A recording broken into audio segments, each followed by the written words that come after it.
Assalamualaikum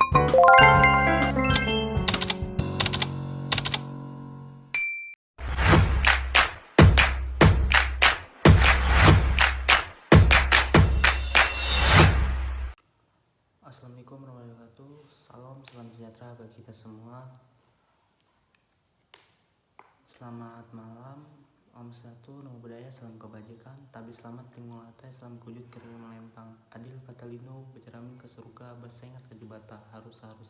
Perkenalkan, nama saya Justiawan dengan NIM 20 30 20 20 40 14. Saya dari Universitas Palangkaraya, Fakultas Keguruan dan Ilmu Pendidikan, Program Studi Pendidikan Pancasila dan Kenegaraan. Baik, di sini saya akan memenuhi tugas dari mata kuliah Hukum Pajak dari Pak Firman. Mungkin di sini saya akan menjelaskan secara definisi secara umum tentang apa sih hukum pajak itu. Terlebih dulu sebelum melanjutkan, saya ingin memaparkan sejarah hukum pajak yang ada di Indonesia. Yang pertama, sejarah hukum pajak Indonesia ini sejak telah lahir di zaman kerajaan, di mana suatu pemungutannya adalah berbentuk sukarela yang dibelikan oleh rakyat untuk raja yang telah memelihara kepentingan negara, menjaga negara dari serangan musuh, membiayakan pegawai kerajaan. Jadi itu untuk kegunaan dari pemberian sukarela tadi. Dan landasan hukum pajak itu adalah peraturan undang-undang 1945, di mana kebijakan tersebut berlandasan dalam hukum yang kuat yang mengatur sekumpul peraturan yang mengatur mengenai hak dan kewajiban serta hubungan antara wajib pajak juga pemerintah atau pemungutan pajak yang bersangkutan.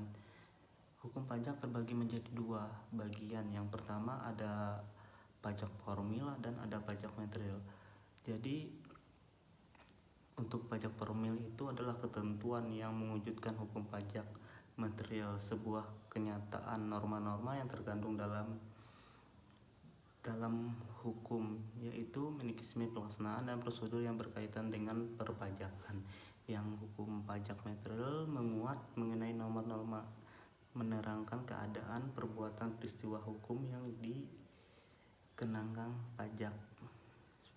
Contohnya seperti objek, toko yang dikenakan pajak, subjek pajak, besarnya pajak yang dikenakan tarif pajak, segala sesuatu yang dapat menimbulkan atau terhapusnya utang pajak, serta hubungan hukum antara wajib pajak dan pemerintah.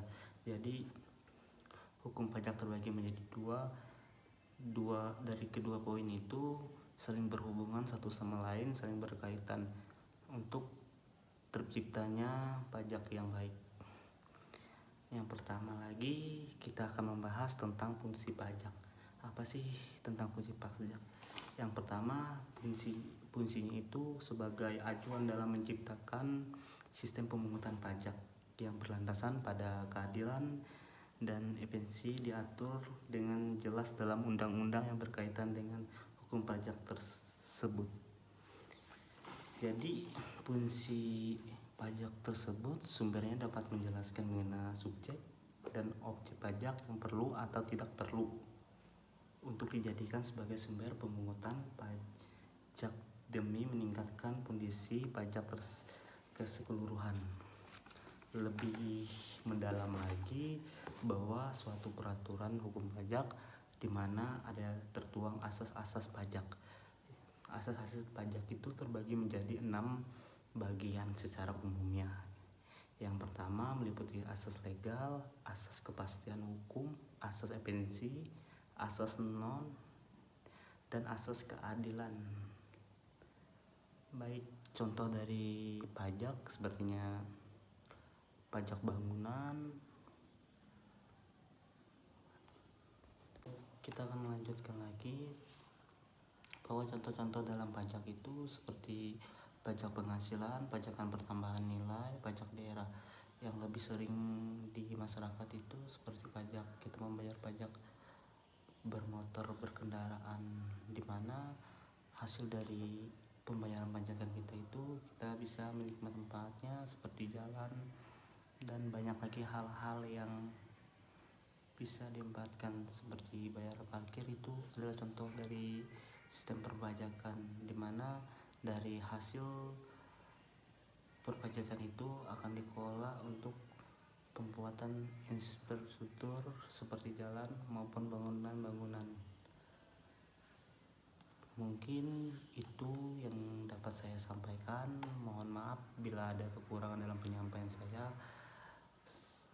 Saya ucapkan terima kasih.